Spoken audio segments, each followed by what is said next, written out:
எதிரில் ஒரு புத்த துறவி வந்துட்டு இருக்கிறத அவர் பார்க்குறாரு. அவரை பார்த்ததும் அவரோட ரதத்துல இருந்து இறங்கி அவரோட காலில் விழுந்து வணங்கினாரு அசோகர்.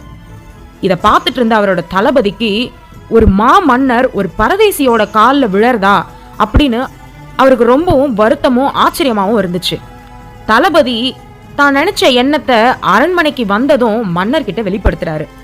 மன்னர் அவரோட கேள்விக்கு பதில் சொல்லாம ஒரு ஆட்டு தலை, ஒரு புலி தலை, ஒரு மனித தலை மூன்றும் உடனே வேண்டும் அப்படின்னு ஒரு வினோதமான ஒரு ஆணையை பிறப்பிக்கிறாரு.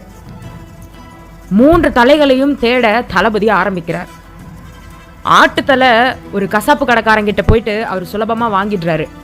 புலி தலைய கூட காட்டுக்குள்ள போயிட்டு ஒரு வேடர்கள் கும்பல் கிட்ட போயிட்டு கேட்டு ஒரு புலி தலைய கூட வாங்கிடுறாரு. மனிதனோட தலைக்கு எங்க போக முடியும்? உயிரோடு இருக்கும்போது ஒரு மனிதனை கொன்னா மட்டும்தான் அவனோட தலை கிடைக்கும்.